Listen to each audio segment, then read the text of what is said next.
नमस्कार बच्चों, कैसे हैं आप सब। आशा करती हूँ आप सभी अच्छे होंगे, स्वस्थ होंगे, खुश होंगे और अपनी पढ़ाई भी अच्छे से कर रहे होंगे। तो जैसा कि आप सभी जानते हैं, मैं हूँ आपकी हिंदी की अध्यापिका और मैं स्वागत करती हूँ आप सभी का आईसीटी वर्चुअल क्लासरूम में।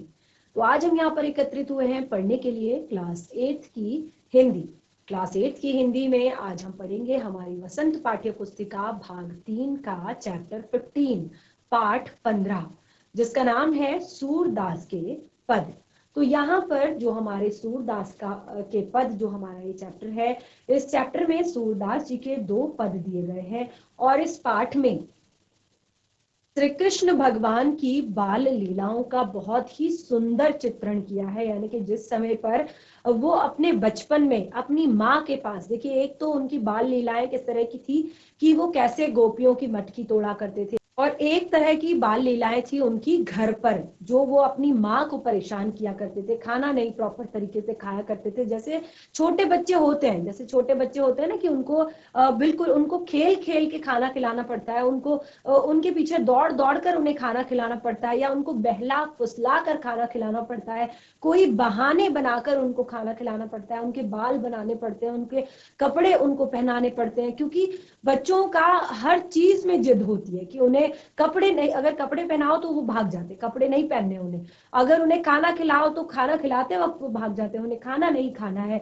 इसी तरह से बिल्कुल श्री कृष्ण भगवान की इसी तरह की बाल लीलाएं, इसी तरह की अठखेलियां, इसी तरह की बदमाशियां जो वो घर पर किया करते थे, छोटी छोटी, जैसे कि सारे ही बच्चे करते हैं। तो इसी तरह की बाल लीलाओं का यहाँ पर वर्णन किया गया है सूरदास के इन 2 पदों में। तो बहुत ही सुंदर, बहुत ही प्यारे हमारे ये पद हैं।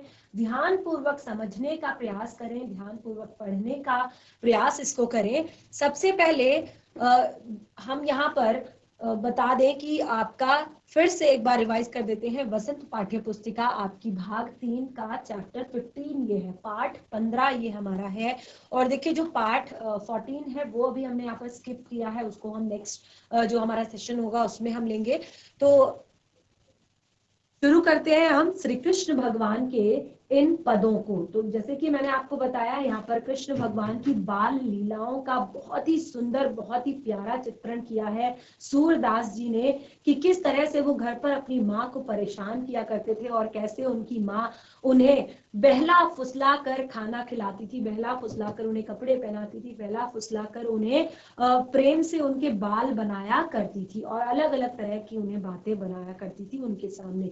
आपने देखा होगा छोटे बच्चों को घर पर किस तरह से उनकी दादी, इसी तरह से उनकी माँ अलग अलग तरह की बातें बनाकर उनको खाना खिलाती है, उनको कपड़े पहनाती है, उनको नहलाती धुलाती है। तो केवल 2 पद आपके इस पाठ में दिए गए हैं यहाँ पर।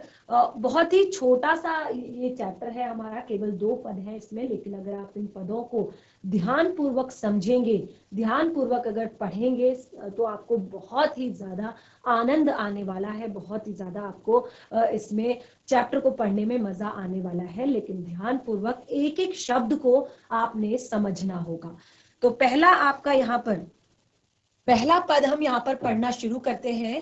मैया कबही बढ़ेगी चोटी, कति बार मोहि दूध पिवत भई, यह अजहू है छोटी।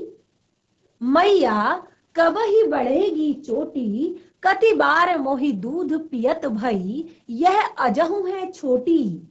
जो तू कही थी बल्कि बनी बैनी जो हुए है लंबी मोटी, काढ़त गुहत नुहावत जह नागिन सी भुई लोटी।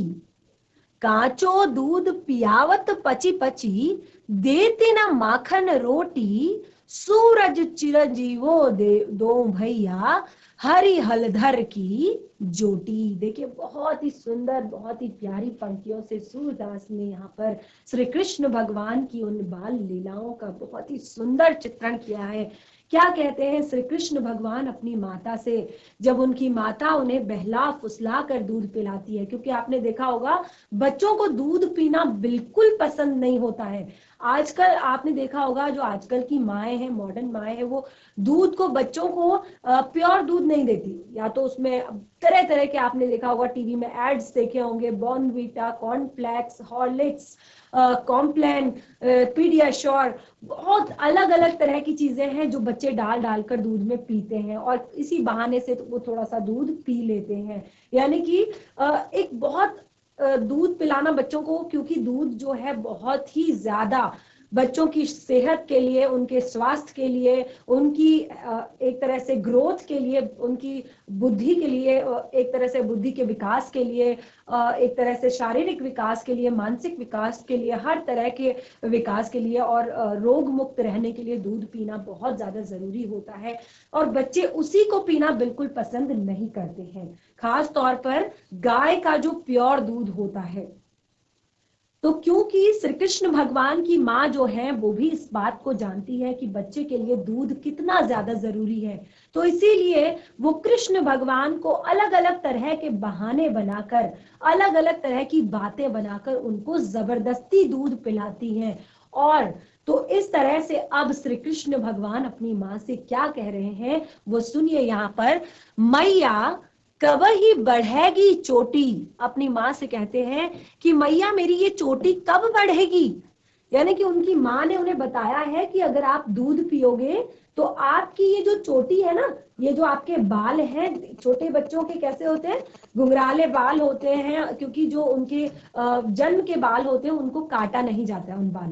उन बालों को 3 से 4, पहले तो काफी टाइम तक 10-11 वर्ष में जब मुंडन किया जाता था, जब बच्चे गुरुकुल में शिक्षा ग्रहण करने के लिए जाते थे, उसी समय उनके बाल उतरते थे, उसी समय उनका जब यज्ञोपवीत संस्कार किया जाता था, उसी समय उनके वो जन्म के बाल उतरते थे। लेकिन अब ऐसा नहीं होता है। लेकिन फिर भी अभी भी 1 या 2 साल तक छोटे बच्चों के सर पर आपने देखा होगा, जो बहुत छोटे बच्चे होते हैं उनके सर पर घुंघराले बाल होते हैं।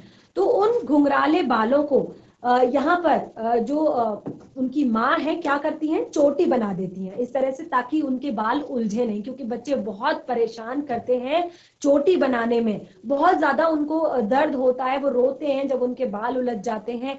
तो इस तरह से माँ को भी तकलीफ होती है, इस तरह से माँ को भी तकलीफ होती है और बच्चों को भी तकलीफ होती है। तो यहाँ पर उनकी माँ जो है, उनकी चोटी को जब उनकी माँ उनकी बालों पे तेल लगाती है, उनके बालों को कंघी करती है, तो उनकी माँ कहती है अगर तुम रोज दूध पियोगे तो तुम्हारे बाल लंबे हो जाएंगे, तुम्हारे बाल अपने बड़े भैया बलराम जैसे लंबे हो जाएंगे, चोटी तुम्हारी मोटी हो जाएगी, घनी हो जाएगी। इस तरह से बहाने बना बनाकर उनकी माता उन्हें दूध पिलाती है। लेकिन अब श्री कृष्ण भगवान का थोड़ा सा दिमाग, क्योंकि बच्चे आपने देखा होगा कितने अटपटे सवाल करते हैं, कितनी सारे सवाल उनके होते हैं, आप जवाब देते देते थक जाएंगे, लेकिन बच्चों के सवाल कभी भी खत्म नहीं होते हैं, खास तौर पर जो छोटे बच्चे होते हैं। ऐसा क्यों होता है, ऐसा क्यों होता है, ऐसा कब होगा, ऐसा कब होगा। और अगर उन्हें एक टॉपिक मिल जाए फिर तो सवालों की झड़ियां लग जाती है। तो देखिए श्री कृष्ण भगवान जब उनकी माँ उनको इस तरह से बार बार एक तरह से उनको बहुत सारे प्रलोभन देकर उनको दूध पिला रही हैं, तो ये बात भी उन्होंने बोली है कि तुम अगर दूध पियोगे तो तुम्हारी चोटी जो है लंबी और मोटी हो जाएगी। तो अब वो अपनी माँ से सवाल कर रहे हैं, कहते हैं मैया कब ही बढ़ेगी चोटी, मैया मेरी ये चोटी कब बड़ी होगी। कितनी बार वो ही दूध पियत भई, कितनी बार से मैं दूध पी रहा हूँ, कितने टाइम से मैं दूध पी रहा हूँ, यह अजहू है छोटी, और ये बिल्कुल पहले की तरह छोटी है, बढ़ी नहीं रही है। ऐसे कहते हैं, जो तू कहती बल की बैनी ज्यो, वह है लांबी मोटी, और तुम कहती हो कि ये तुम्हारे भैया बलराम की तरह लंबी और मोटी हो जाएगी, तुम्हारी जो चुटिया है, तुम्हारे जो बाल है वो बहुत लंबे हो जाएंगे। छोटे बच्चों को बहुत ज्यादा शौक होता है, आपने देखा होगा कई बच्चों को, चाहे वो बॉयज हो चाहे वो गर्ल्स हो, उनको लंबे बालों का शौक होता है। तो यहाँ पे कृष्ण भगवान को भी अपने भाई बलराम की तरह लंबे बाल चाहिए, सुंदर घने मोटी चुटिया उन्हें पीछे को चाहिए। तो कहते हैं कि मुझे कितना टाइम हो गया दूध पीते पीते और फिर भी मेरे बाल बढ़ नहीं रहे हैं। काढ़त गुहत नभावत जय ही, नागन सी भुई लोटी, और मैं चाहता हूं कि काढ़ते वक्त, काढ़त यानी कि कंघी करते वक्त, गुहत यानी कि गूंथते वक्त, और नहावत नहाते वक्त मैं चाहता हूं कि जो नागिन सी लहरें, मैं इतनी लंबी अपनी चोटी चाहता हूं, मेरी चोटी इतनी लंबी, इतने मोटे घने बाल होने चाहिए कि मैं जब मेरे बाल काढ़े जाए, यानी कि मेरे बालों में कंघी की जाए या मेरे बालों की चुटिया गूंदी जाए या मैं नहाऊं तो मेरे बाल जो है नागिन की तरह लहराएं। काचो दूध पिबावत पची पची। और देखिए गाय का जो कच्चा दूध होता है, बॉईल करने से काफी सारे दूध के जो विटामिन होते हैं वो नष्ट हो जाते हैं। जो कच्चा दूध होता है वो सबसे ज्यादा स्वास्थ्य के लिए लाभदायक होता है गाय का, प्योर। आजकल की तो जो गाय होती है वो भी प्योर नहीं खाती, तो उनका दूध कहाँ से इतना ज्यादा प्योर होगा, क्योंकि जो हम खाते हैं वही फूड हम उनको देते हैं। और रास्ते में पड़ा हुआ कचरा और कचरे के डब्बे में पड़ा हुआ खाना और प्लास्टिक की पन्नियां और बहुत सारा केमिकल युक्त घास वो खाती हैं। तो इतनी ज्यादा प्योरिटी अब मुझे नहीं लगता कि आज गाय के दूध में है, लेकिन उस समय प्योर बिल्कुल।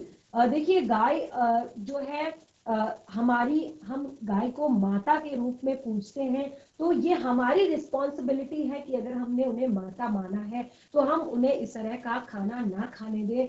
उनको स्वस्थ रखेंगे तो हम स्वस्थ रहेंगे।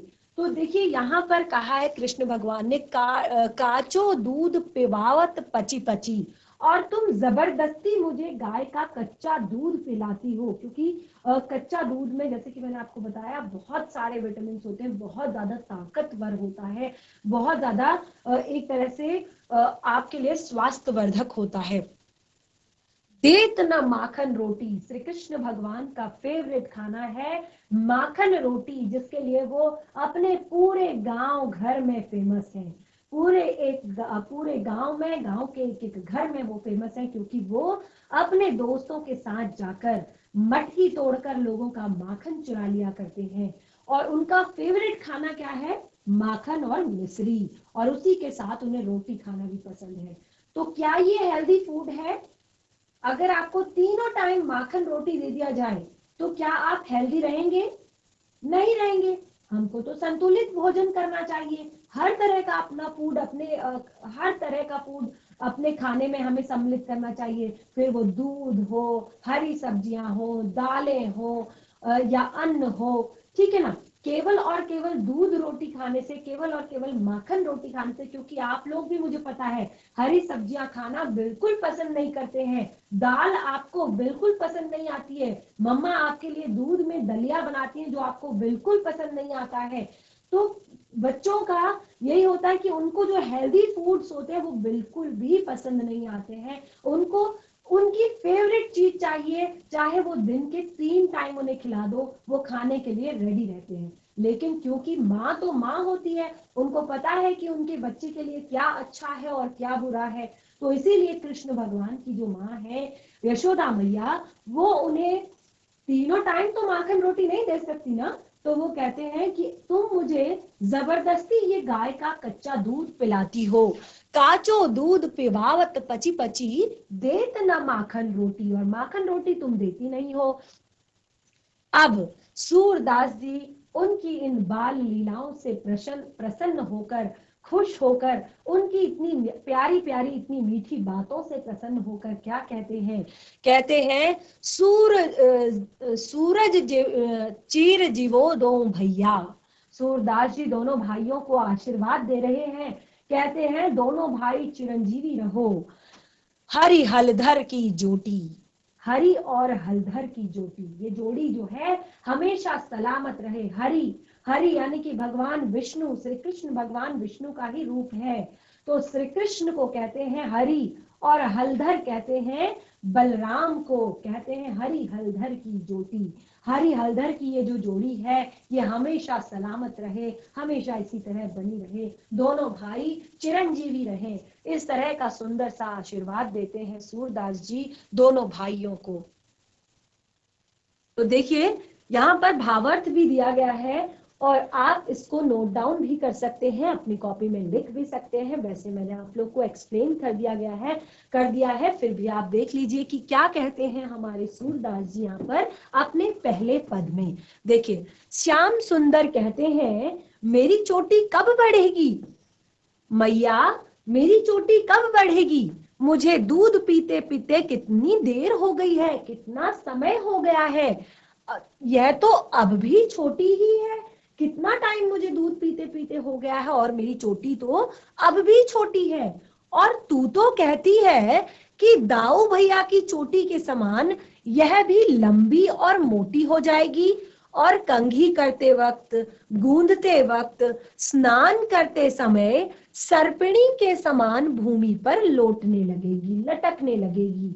तो वो अपनी माँ से कह रहे हैं कि माँ, मुझे दूध पीते पीते इतना समय हो गया है, मेरे बाल तो उतने के उतने ही हैं, और तुम मुझे बार बार कहती हो कि तुम दूध पियोगे तो तुम्हारे बाल तुम्हारे भैया बलराम की तरह लंबे हो जाएंगे, मोटे हो जाएंगे, और जब उन्हें काढ़ेंगे, कंघी करेंगे, गूंदेंगे और उन्हें नहलाएंगे तो वो नागिन की तरह, सर्पिणी की तरह वो लहराएंगे।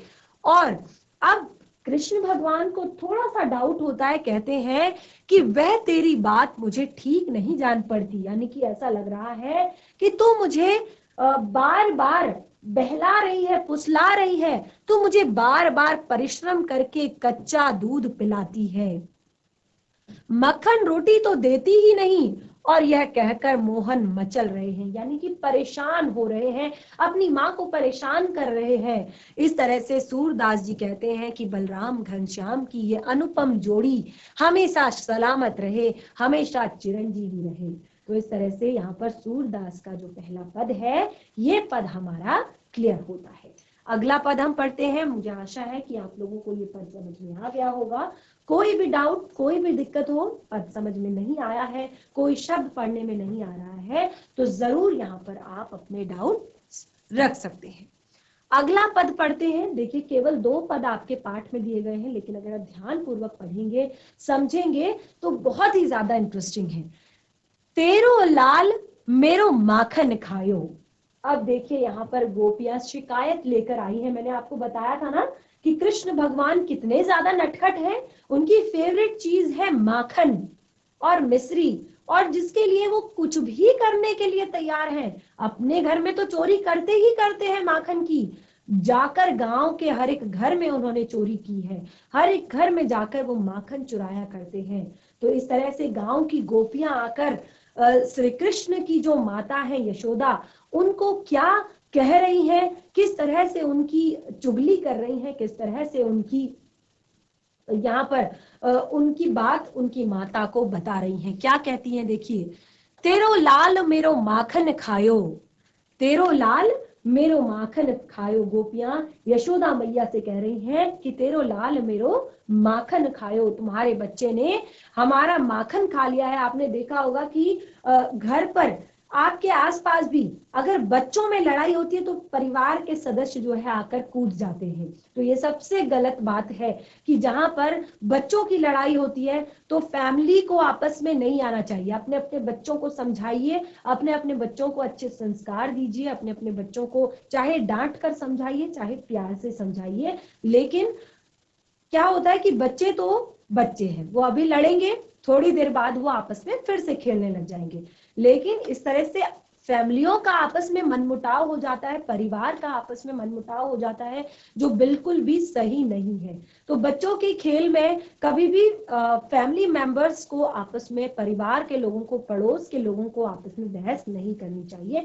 आप बच्चों को सही रास्ता दिखा सकते हैं, आप बच्चों को सही गलत समझा सकते हैं कि क्या करना है, क्या नहीं करना है, लड़ाई नहीं करनी है, आपको घर की बातें बाहर नहीं करनी है, बाहर की बातें घर में नहीं करनी है। तो कोई भी ऐसी चीज जिससे कि एक दूसरे में मतभेद उत्पन्न हो, ऐसे काम आपने नहीं करने हैं। ऐसी चीजें आपने बच्चों को सिखानी है, ना कि लड़ने के लिए पड़ोसियों के घर चले जाना है। ठीक है, तो यहाँ पर अब क्योंकि श्री कृष्ण भगवान ने सारी लिमिटेशन क्रॉस कर दी है, वो हर घर जाकर अब माखन चुराने लगे हैं, तो गोपियां उनकी शिकायत लेकर उनकी माँ के पास आती हैं, कहती हैं तेरो लाल मेरो माखन खायो, दोपहर दिवस जानी घर सुनो, ढूंढी ढंडोरित आप ही आयो।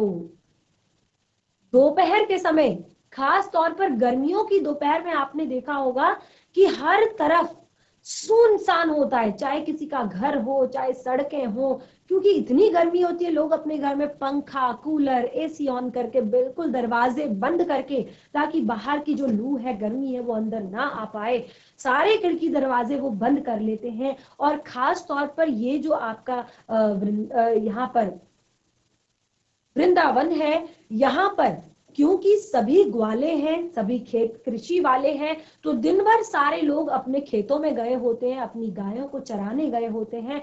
तो कृष्ण भगवान ने देखा कि दोपहरी दिवस जानी घर सुनो, उन्होंने देखा दिन के समय घर पर कोई नहीं है और घर खाली है, ढूंढी ढंडोरी आप ही आयो, और ढूंढ ढांड के अपने आप ही घर में घुस गया, खोल किवाड़ बैठी मंदिर में, और किवाड़ खोले और सीधे जाकर मंदिर में घुस गया, दूध दही सब सखियन खायो, और अपने आप तो खाया ही खाया, मंदिर में घुस गया सीधे, और अपने आप तो खाया ही खाया, और अपने साथ जो ये बच्चों की टोली लेकर अंदर घुसा था सबको इसने खिलाया, और पूरे घर में ये गंध मचाकर मेरी आ गया है, पूरा घर मैश फैलाकर आ गया है, माखन गिरा दिया, कहीं दूध गिरा दिया, कहीं दही गिरा दिया, और जितना था बर्तनों में सब खा लिया, अपनी टोली को भी पूरा खिला दिया।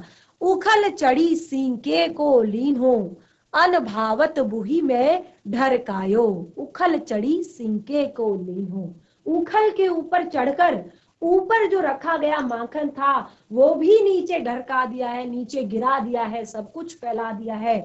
और दिन प्रति हानि होती गौरस की, दिन प्रति हानि होती गौरस की, यह ढोटा कौन ढंग लायो, और रोज रोज रोज मुझे गौरस की, गौरस यानी कि गाय के दुग्ध से बने उत्पाद, दूध दही घी माखन, इसको गौरस कहा जाता है। दिन प्रतिहानि होई गौरस की, यह ढोटा किनो ढंग लायो, ये रोज रोज मेरे घर पर आकर इस तरह से मेरे घर पर माखन की चोरी करता है, मेरे घर में गौरस का नुकसान करता है, मेरे घर को पूरा गंदा कर देता है, ये रोज रोज मैं नहीं सह सकती हूँ। बहुत ज्यादा गुस्से में आई है गोपी, एक गोपी जो श्री कृष्ण भगवान की चुगली उनकी माता को लगा रही है। आगे कहते हैं सूरदास जी, सूर श्याम को हटिक न राखे, तेही पूत अनेको अनोखो जायो।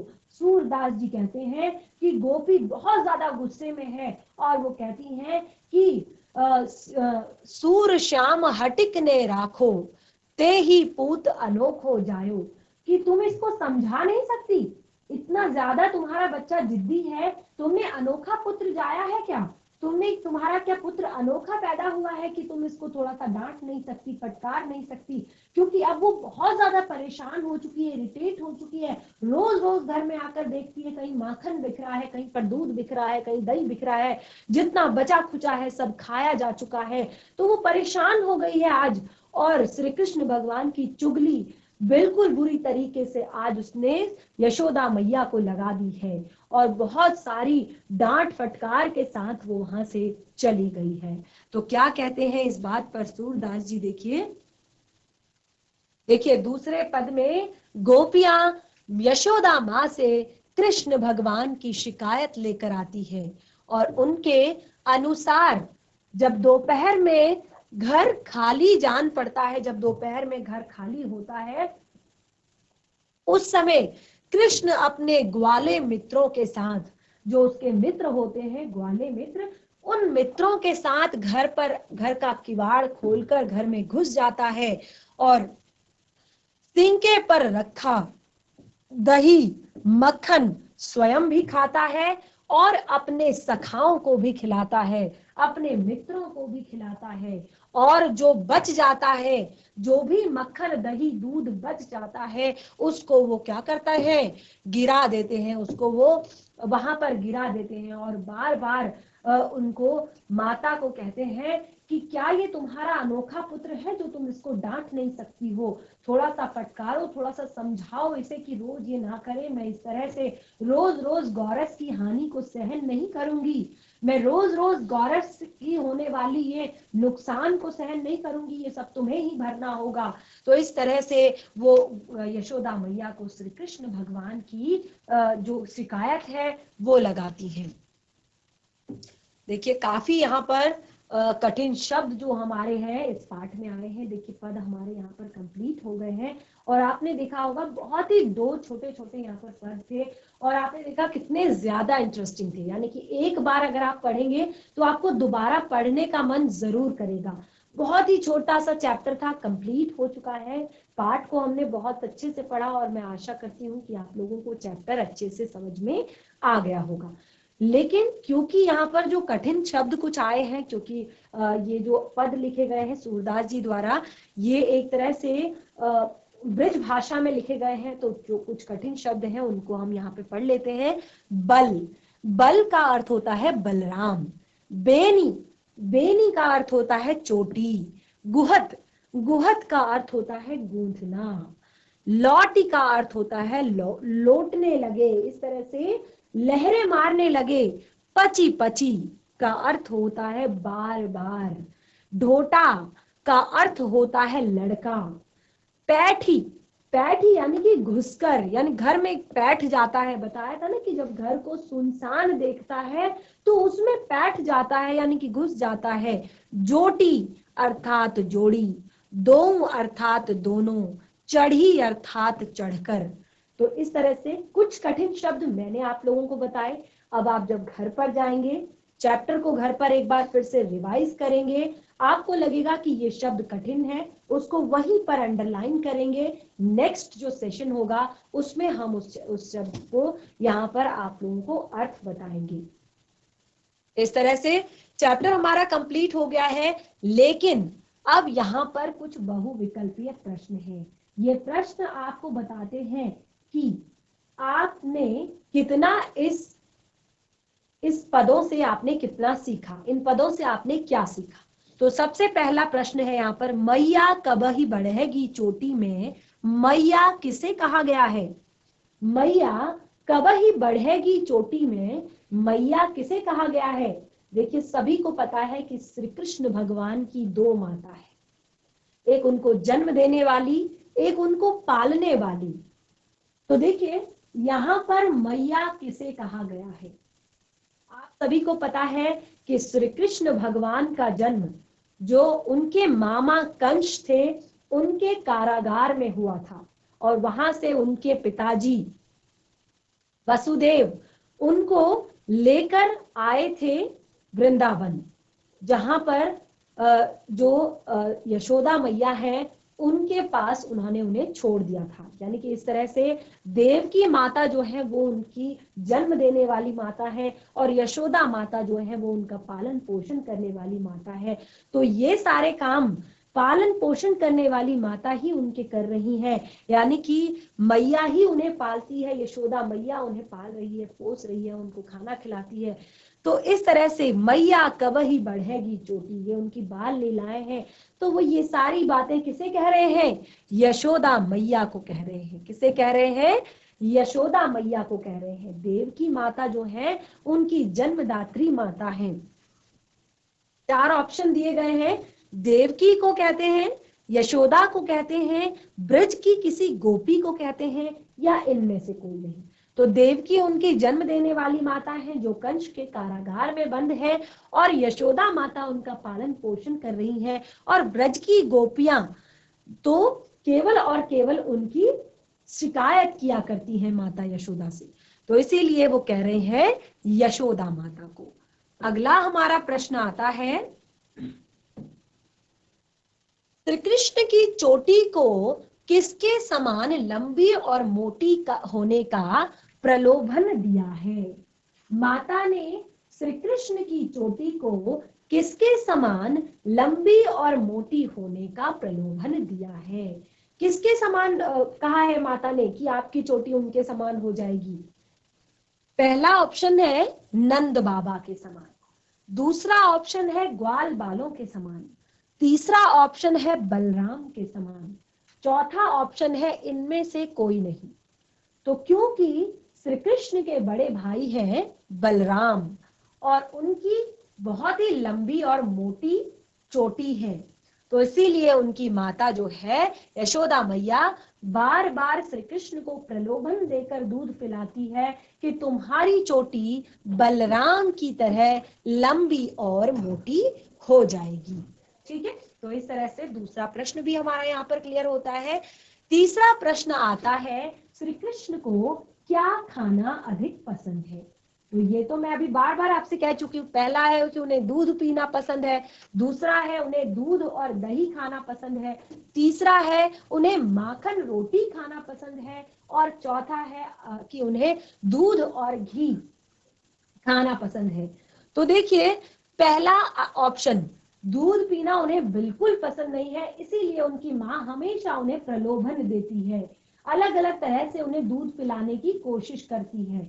दही तो वो चोरी करके खा ही लेते हैं, लेकिन उनका फेवरेट है माखन रोटी, वो जिसके लिए कहते हैं कि माखन रोटी तो तुम मुझे देती नहीं। ठीक है, तो नंबर 3 जो हमारा है उसका आंसर है माखन रोटी। और इसके साथ ही एक प्रश्न आपके लिए भी है कि आपका फेवरेट क्या है, आप उसको एक प्रश्न बनाकर उत्तर वहां पर लिख सकते हैं। आपका फेवरेट फूड क्या है? और देखिए, जंक फूड बिल्कुल नहीं लिखने हैं, क्योंकि जंक फूड के लिए हम हमेशा आपको मना करते हैं कि जंक फूड को अवॉइड करना है, यानी कि आपने बाहर का कोई भी खाना नहीं खाना है। देखिए, टेस्टी तो होता है, सबको टेस्टी लगता है, लेकिन हेल्थ के लिए बहुत ही नुकसानदायक होता है।